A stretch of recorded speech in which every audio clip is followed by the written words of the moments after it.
Welcome back to the Top Quilt tutorial series from Loose Goose Down Supply. This is the fourth video in the series, and it's actually going to cover all of the sewing of the quilt. So this is a lot of the stuff that people find the most difficult in the whole quilt building process. So I add in how to do all of the tricky things with the baffle material, and I also add in a lot of different things that I do to kind of make the process a little easier for me. So hopefully you like this video, and let's get into it. The first step to sewing this quilt is actually putting the draft tubes in. So you can see here, it's hard to see on the camera, but I have the inner shell with the outer side facing up, and then I measured 3 inches over, and I actually taped on this draft tube here with the inside of that shell facing up. So what I can do now is just sew right along the edge here and then fold it over, and I'll have like a nice clean edge there. I won't have to tuck anything over. And I'm using tape here just because I don't really like to put extra pinholes in my inner shell. Is that necessary? Probably not, but it's just an extra step. Might as well take it. So I'll go ahead and sew these in now.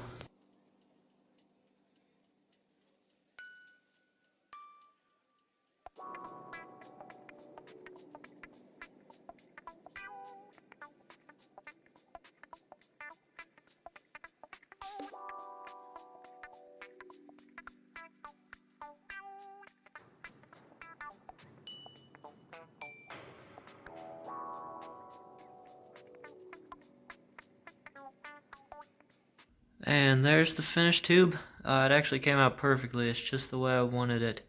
One word of advice is, as you saw in the time lapse, when I used just little squares of tape, it actually made it really hard to hold the pieces of fabric together. So after that, for the second tube, I laid one whole strip of tape down, and it actually made a huge difference. It was so much easier. So I'm going to be doing that for all the next baffle sections, and I definitely recommend that.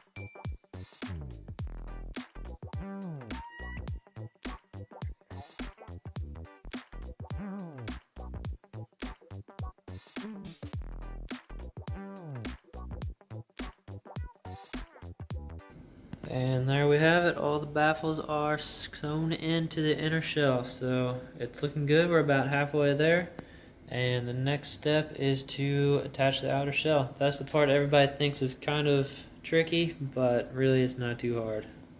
So I just sewed the top of both the shells together here, so you can see the outer shell here with the inner fabric here. I just sewed the raw edges together with the outer sides against each other, and then flipped it over so you get this nice clean edge on it. So you can kind of see what I was going for with the draft tube. It might be a little bit big, but we'll see how it looks after I stuff it. And now the next step is to sew a little channel on the outer edge here for the cinch cord at the top. I almost forgot it. Luckily I remembered. So here is the finished shock cord channel for the top part around the neck. I'm really happy with how it turned out. Actually, it turned out pretty well. So I ended up making it 2.5 inches from the top seam there. If I had been using all my brain cells and sewn this in before sewing the two sides together, it would have been about 2 inches. And all I did was cut a strip about 1.5 inches wide here, and then sewed one side down with the inside of the fabric facing up, and then folded over with the raw edge tucked underneath and sewed it down there. So it was pretty easy, and it turned out pretty well. All I'm going to do now is sew the shock cord in with the knot on the end into the end of this channel here, and then the other end I'll cut a hole in the grosgrain and be able to pull out that side with the little clip on it. So now we're actually ready to sew the baffles together and connect both sides. This is, I think, the part that most people kind of overthink before they get into the quilt process, but it's really not that hard. The first thing you're going to do is lay out the side that you haven't sewn your baffles onto yet. So in my case, that's the outer shell here. You're going to lay that out flat on the ground and then bunch up the inner shell that has all the baffles already connected to it on the other side of it. This is after you've sewn one side of the quilt together. So in my case, that's the top of the quilt. And then what you're going to do is come down here to the baffle area, and what you're going to do is put your seam gauge right up against that thread that you made when you were sewing the baffle on the first time, and then mark your little plastic piece on the seam gauge right at your baffle height. So in my case, that's 2 1/4 inches. And then you want to pull the baffle material over until that piece lines up with the line that you made on the outer shell. So you can kind of see it in my video right here on the outer shell through that baffle material. So you just line it up there and put your piece of tape down as close as you can to your seam gauge. Just make sure that you're keeping the outer shell flat, and then yeah, don't stretch the baffle material out too much. So it's really not that hard. You pretty much go through, tack it down with a bunch of pieces, and then after that you can go through and put down the whole strip like we did on the other side. And then you'll pretty much just do that for every single baffle section until you're all the way at the end. Just again, make sure you're holding the outer shell flat when you're sewing it, and then don't skip over any baffles. So make sure that this baffle goes to the next line and so on. Don't skip lines or skip baffles, because if you get to the end and you've got, you know, one more to sew and not enough lines, you're in big trouble. So I'll go ahead and get to sewing these and see how it goes. So I just realized that I didn't specifically say exactly where you're supposed to be sewing. You're supposed to be sewing right along that line that you marked on your outer shell. So that's why it's so important to make that pattern.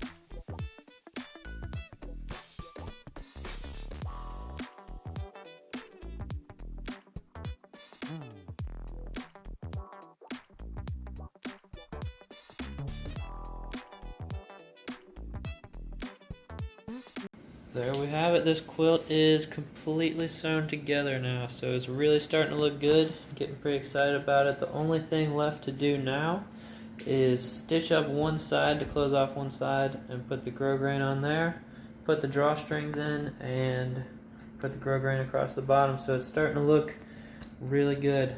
You might have noticed that I left a raw edge down here at the bottom. That's just because I'm putting grosgrain over there anyway, so I might as well leave it unfinished because that's going to cover that edge.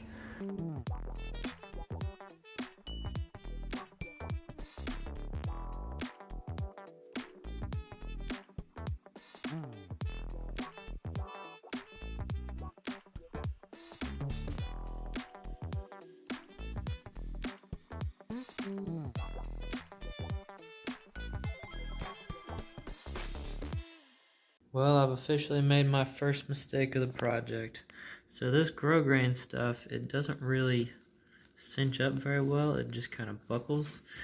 And that doesn't allow the shock cord to pull it all together and cinch it at the bottom. So I'm going to unfortunately have to rip all this out with a big long seam, and my plan is to make another channel similar to this, only bigger, and make it out of this 1.1 ounce Hyper D. So it should cinch together no problem after that. I got my bottom channel swapped out with the outer shell material, and it works way better now. I don't have the shock cord sewn in just yet because I want to sew it in with the side strips of grosgrain to make it a little more durable. So before you can sew this long stitch down one side of the quilt, you kind of have to prepare the fabric a little bit, because with this differential cut, the top outer layer is going to be longer per baffle than the inner layer, so when you're going to sew it down, it ends up bunching up at the end because you have a longer length there. So what you have to do is actually sew in some pleats. On mine, the differential cut's pretty short, so I mean that's kind of all the overlap I have. So rather than pinning it down, I'm just gonna sew it, and as I sew, just fold it over myself and stitch it in that way. So hopefully that works out for me.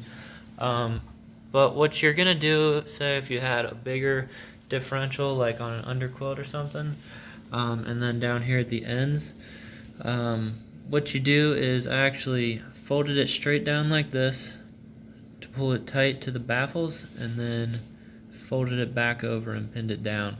And you're going to want to do that with the draft tubes as well. So then once you fill it with down, this will all puff up, and you'll just have that one pleat at the side.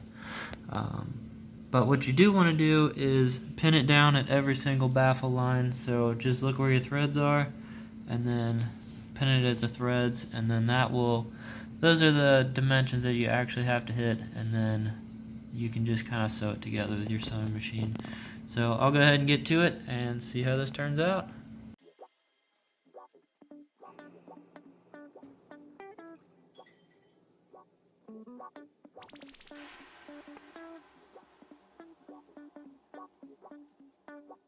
So other than my machine getting tangled up in the middle there, went pretty well. So this thing is all sealed off, and we are ready to trim up the edges and sew in some grosgrain. So you can see the pleat here, and also on the draft tube on the bottom.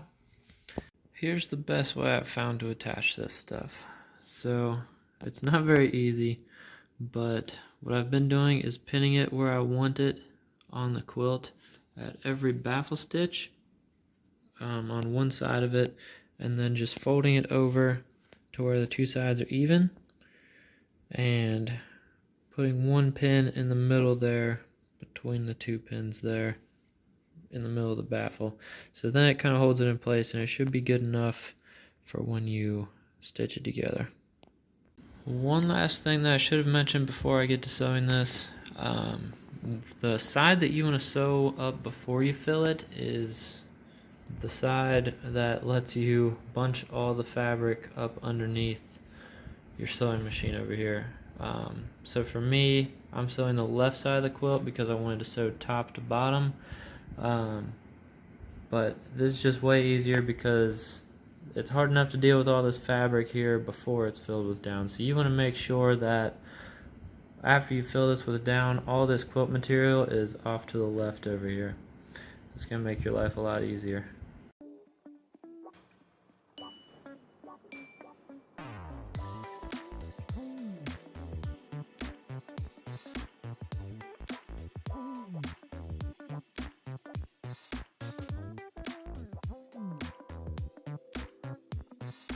Grosgrain is installed, and it looks awesome. I'm so glad I did it this way.